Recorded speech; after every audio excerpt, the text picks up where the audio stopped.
Welcome in to DC On Screen, a podcast about the DC Universe properties being brought to film and television. I'm your host, David C. Robertson, and this the man who was being a little too thorough, Jason. Hello. Alright, so we're going to talk about an episode that I have been really looking forward to all freaking summer, man. Flash of Two Worlds. No. Can I go ahead and point out one thing? Just right off. Okay. I did not know that they had already released like the shot of them reproducing the cover. Did I just miss it? Yeah. Did we already know that was going to be part of the episode, that it was actually worked in all nice? Because that delighted the hell out of me. It made me laugh. It didn't look great, but it made me laugh. You could tell they were stretching the point, sort of... but it was totally worth it. Yeah, it was great. I ain't judging nobody on that one. So, episode 202 of The Flash, Flash of Two Worlds. If you haven't seen this episode, we are going to get spoilery on it. Spoiler deep. Spoiler deep, yeah. I mean, I've heard, people and other podcasts, namely the Marvel Cinematic Universe podcast, complain about I haven't seen the episode. Like, why can't you give a review of the episode that doesn't have spoilers? Okay, here's our review of that. It was awesome. It was great. Go watch it. Now, for the rest of you. Go watch it. Yeah.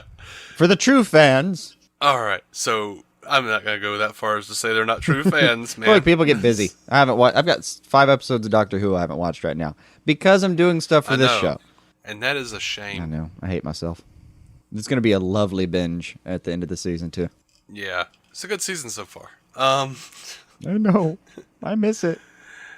So we pick up basically where we left off in the last episode.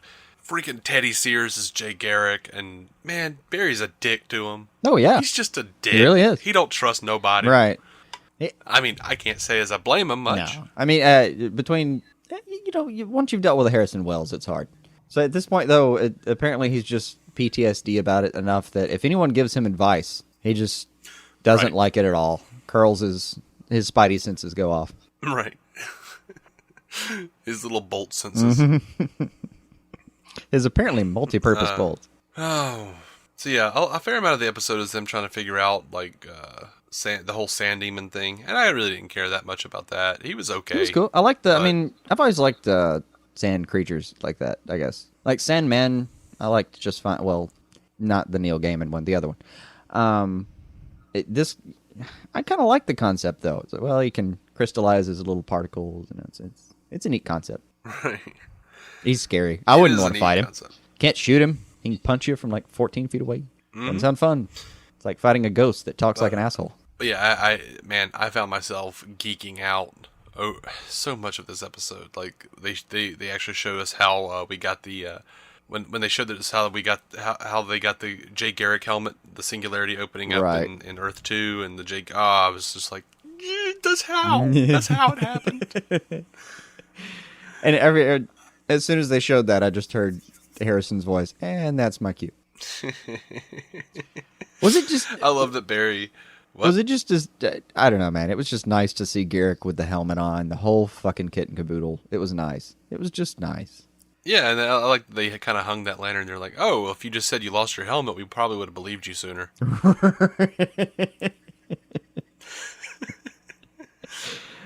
Even Barry would have been like, oh, yeah, the guy with the helmet. Yeah, okay. I know about you. I do. I like that they that he explained why where the helmet came from. He was like, "Oh, it was my father's helmet during the War of the Americas."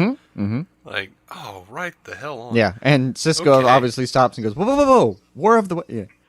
And as much as I hate to say it, because I actively cringed when I read the news that Jay and Caitlin were going to have some kind of chemistry.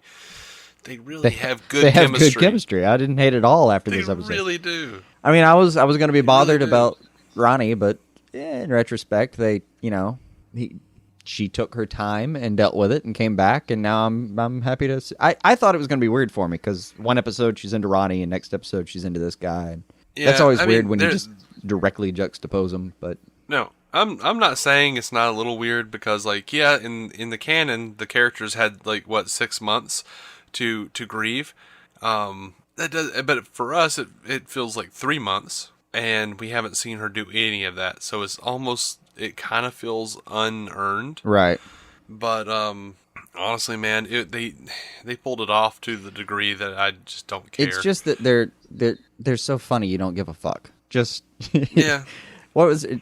What do they call her on? Eventually, but like she basically strips him and searches him, and they kind of look at her funny. I was being thorough. Yeah, come on, baby. Yeah, right. Come on, baby. You want that earth too deep.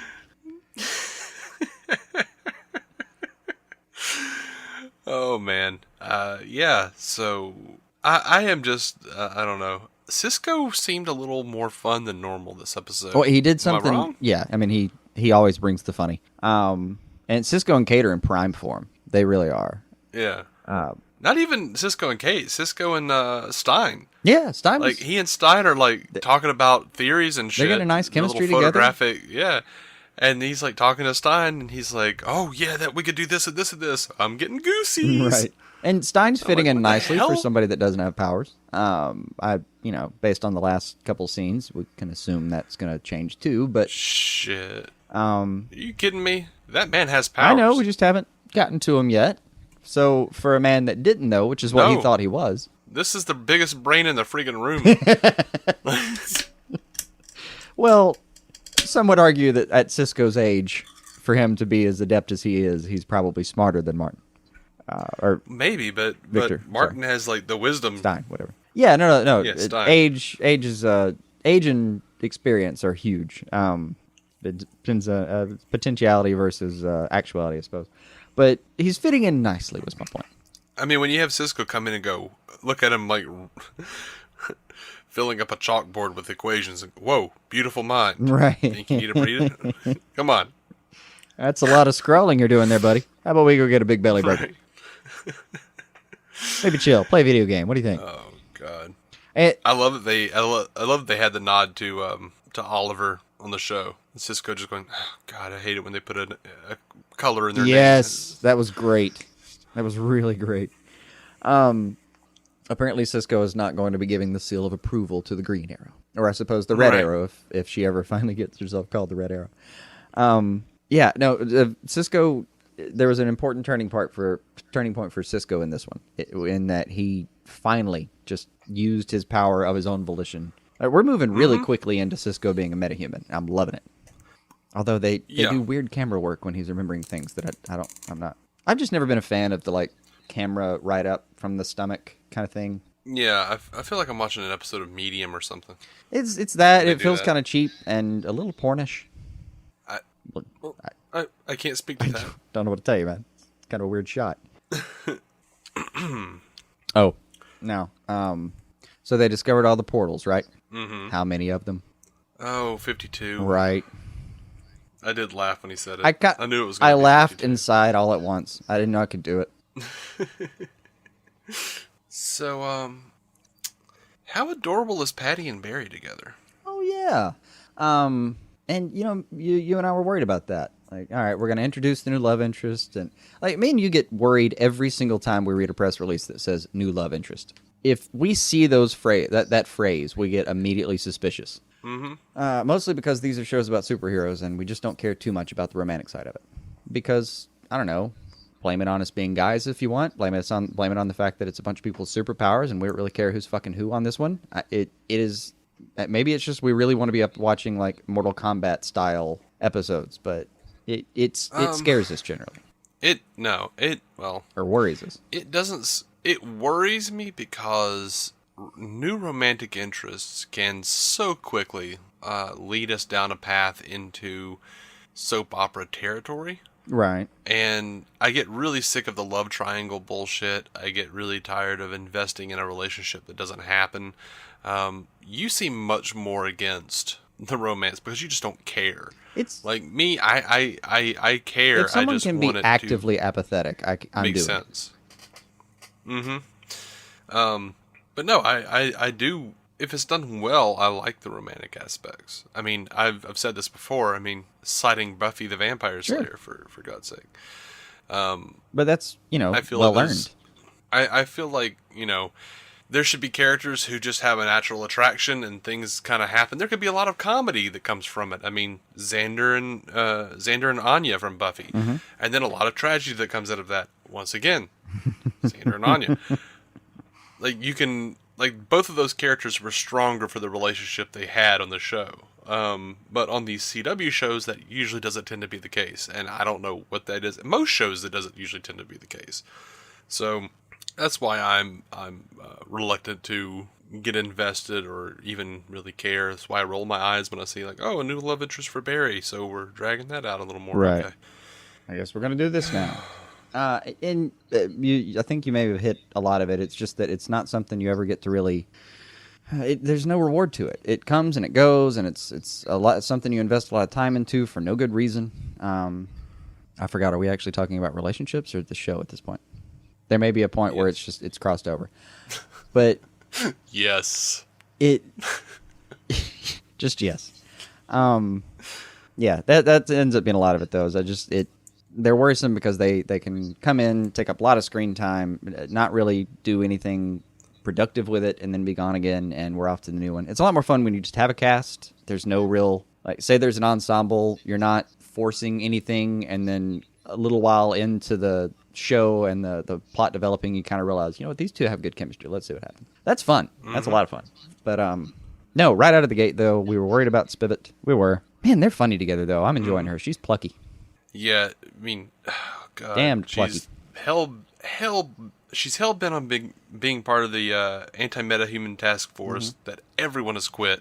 Mm-hmm. She's read all of Barry's papers, all of his reports and everything, and they're both, like, referencing Monty Python to go, oh, God, yes. Right. Yes. Who's Iris? Can we do this? Iris is the motivational speaker that Barry is close to. Oh, God, yeah. Like, already episode 2, and, like, Iris is giving Barry another unneeded pep talk. And I'm like, is it just me, or does he seem a lot more dicky than he did the last episode? Right. This is I didn't whatever. like her for a second, but it's because this is a convention that I see every now and then. I've only seen it one time in real life, and it was as awkward as I could possibly have, as I thought it would be. Can we have the room? So it's a weird way to start like part 2 of a conversation. I would like everyone else here to displace themselves so that me and this person don't have to move from this room, rather than us going somewhere else. It's just weird. Never have liked it. Yeah. I would be uncomfortable saying that. I'm like, hey, can you come talk to me in the hall? Right. I mean, it's kind of like the TV thing where you say, hey, can we talk privately? And then you move 4 feet over. Mm-hmm. Everyone can, well, not only hear you, but could read your lips from where they are if they had to.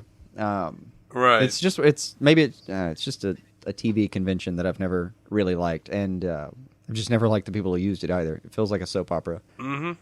Can I just say that, one, as much as I disbelieve that myself as an audience member, albeit one who is heavily steeped in comic books and science fiction, could understand the multiverse theory, and Joe couldn't, as hard as that is for me to believe that that's possible, I love that he couldn't wrap his brain around it.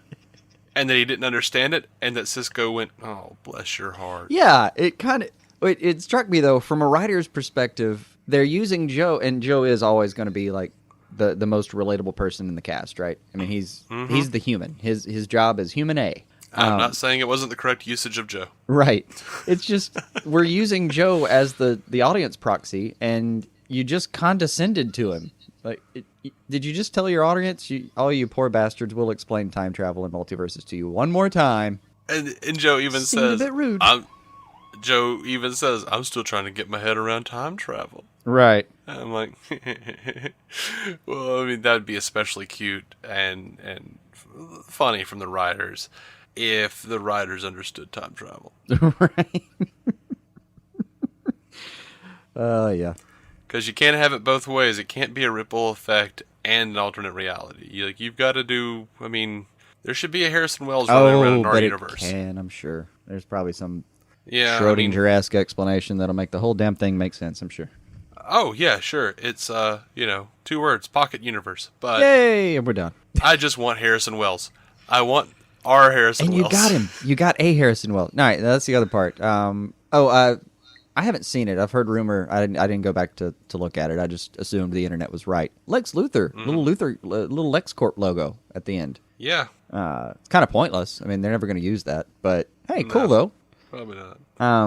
Again, as we've discussed on other reviews for other shows, that ain't how this whole game works. Mm-mm. Lex is busy on another property, so you can't use him here. But Yeah. they just don't let you do it too much. But did you see the Poison Ivy reference? no, I think I missed or forgot that. What was it? The place where San Demon was holding Patty was Woodrue plant. The guy that basically turned Poison Ivy or Pamela Isley into Poison Ivy was Dr. Woodrue. Oh yeah. Yeah. Oh, well done. Well done, Flash. Yeah. It was that one was pretty deep track. Nice. Freaking Easter Bunny over here. I like it. Now, you did finally get Wells back in some capacity. It appears we've got Earth 2 Wells, and I loved that shot of Earth 2. I loved it. The little yellow hue and everything? Yeah, the golden hue, the freaking 1950s space rockets on display inside of the Tomorrowland in there. It did. And oh man, it looked like like an old cereal, like an old like retro sci-fi cereal. Right. It reminded me of Sky Captain and the World of Tomorrow, which the aesthetic was the aesthetic of that film was the only thing that was good about it. You're not wrong. Oh man, I was. So, and we don't know what he's doing. It's just Harrison. Punch. It's just Harrison. Well, let me step back. Even we don't even know who the hell it is. It's just Tom Cavanaugh as someone walking out and smiling. We don't know if it's an evil smile. Don't know if it's a genuine smile. And no, I mean they did introduce him as Harrison Wells, the man who created Star Labs. Yeah, but we don't know if he's actually Eobard again, being Harrison Wells. We don't know any of that yet. Right. I'm hoping he's just Harrison Wells. Yeah, he might have a secret of his own. Yeah. So that would have been anyway, cool. Barry's throwing lightning bolts now. Oh yeah, Barry's new power. I couldn't find it anywhere. If I recall, you couldn't find it either, or you didn't look either one. I glanced. I can't find precedent. This is, but it's not necessarily a new power though either. It's just he's just using the momentum of his own speed to stop quickly and let the lightning that he generates pass over him, and then directs it with his arm. I mean, that's not really a new power. Like I said, as these utilizing the powers things he go, already has. Perfectly reasonable. I got no problem with the power. I thought it was pretty fucking cool. I can't find precedent for it. And I'm not saying that I'm not trying to indict it. I just am curious about whether that's just some part of the whole Flash canon that I'm sadly not up on. Mm-hmm. Cool fucking power. Right, well, and he's got a ranged attack now. So I fully expect when the video comes out, or when the video game inevitably comes out, you think they're gonna throw that on like Injustice 2? Just roll. They're going to watch the episode and go, "Ooh, shit, that's a good idea." That'd be a really fun projectile. I'd have people working on that this weekend, man. Oh, so thankfully Patty won over Joe. So it looks like the anti-meta human task force has one person. So I was just waiting on her winning over Joe. I mean, we know how TV works, right? Yeah. I mean, I go back and forth. I actually, up to another maybe 2 episodes, I wouldn't have minded. Maybe one more episode. Because she was actually just so entertaining when she's kind of a badass. So watching her show off to Joe was actually kind of fun. If they'd done it for another episode, I don't think I would have minded. Probably would have gotten bored after that. But. Yeah, I probably would have been bored with it with another episode. I like my shows moving fast, man. You do. Now, one more thing though I want to talk about on this episode. I didn't realize how disinterested I would be in Mrs. West until she showed up. Yeah, just didn't realize the depths of your apathy. Yeah, and then Joe didn't return her calls, and I'm like, oh okay, right. So, let's put it this way: as cliffhangers go, I feel like I'm hanging on to a ledge really tight that's about 7 feet above the ground. Oh no! Right. If I weren't wearing shoes, I might sprain the sole of my foot. But oh well. Right. Maybe that'll be interesting, but I think it goes into the category of it not being nearly as much fun to watch humans deal with real shit as it is Barry to throw fucking lightning around. Well, I mean, it's not even just like the thing of, it's not even like, it's just people dealing with real shit. No, it's not even that. It's just that I don't care. You weren't what particularly happened. worried about Yeah, Iris's like- mother issues or Joe's ex-wife? Or... Yeah, at some point it was an afterthought for both of us. We were like, was she dead? Did she leave? Yeah. We're at this I don't point know. we're on record not remembering a damn thing about her. Yeah, and apparently that was by design, but same time, I don't care either. Right. I could have had 7 to 14, 15 seasons of this show and never knew what happened to Iris's mother. Let me put it would this not way. have cared. We didn't do one of the classic listicles. I think you and I talked about whether we should do a listicle format, and just decided, you know what, fuck it, we're just gonna go free for all. But if we had done a listicle, a top 10 things we want to see in season 2 of The Flash, or top 10 mysteries in The Flash that we want resolved, this would never have been mentioned.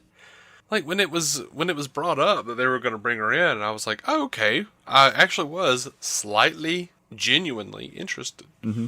And then it became a reality on the show, and I went,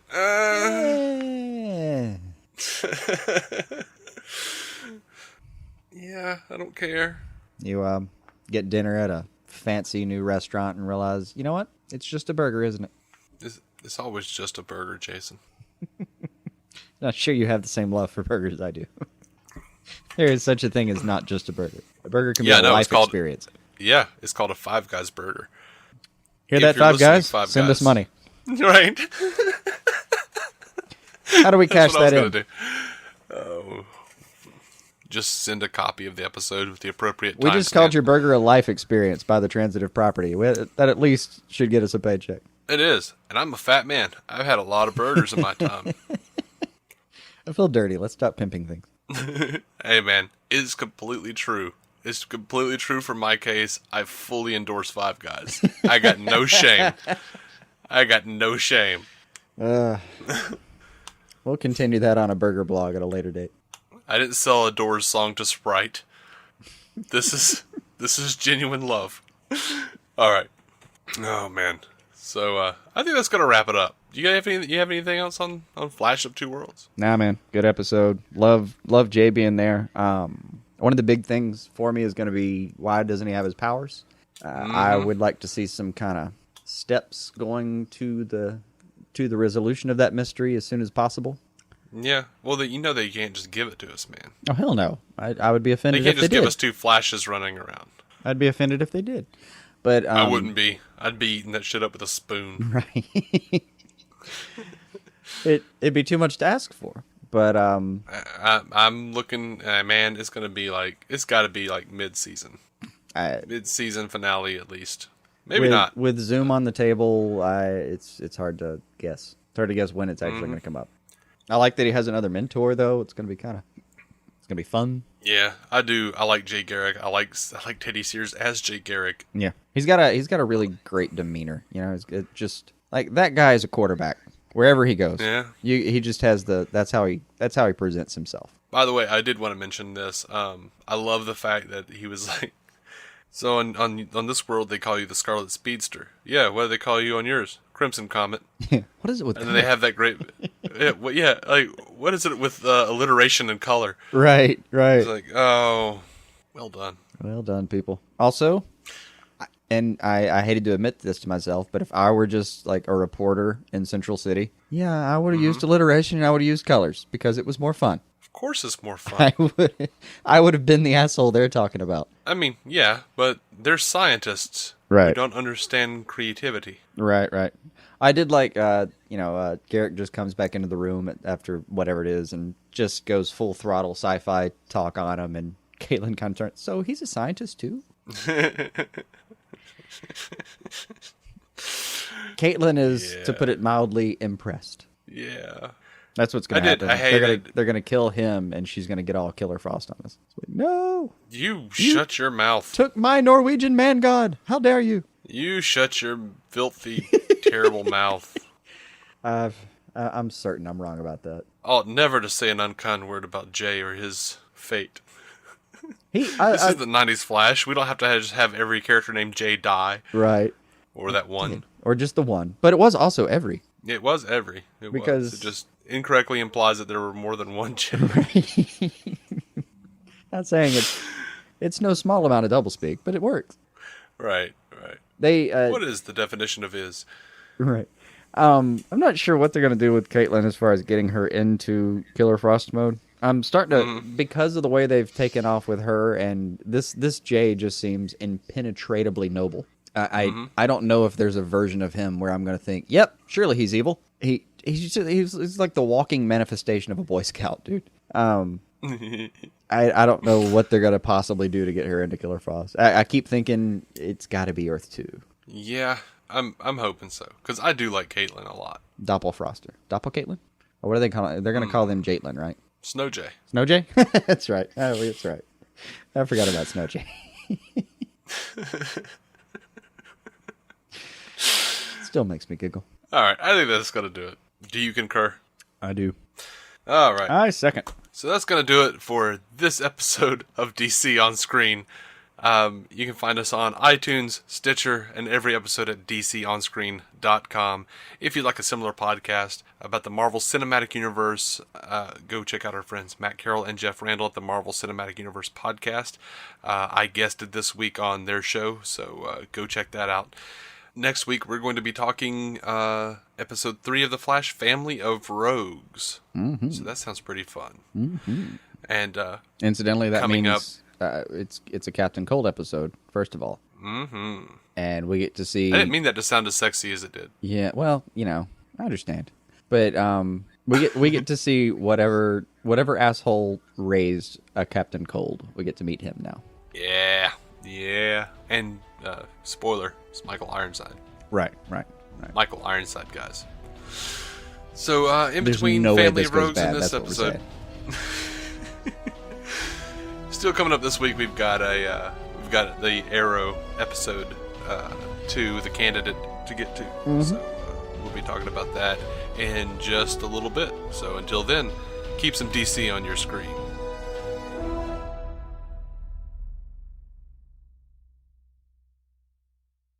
Judy was boring. Hello. Then Judy discovered ChumbaCasino.com. It's my little escape. Now Judy's the life of the party. Oh, baby, mama's bringing home the bacon. Whoa, take it easy, Judy. The Chumba life is for everybody. So go to ChumbaCasino.com and play over 100 casino-style games. Join today and play for free for your chance to redeem some serious prizes. ChumbaCasino.com. No purchase necessary. Void where prohibited by law. 18+ terms and conditions apply. See website for details.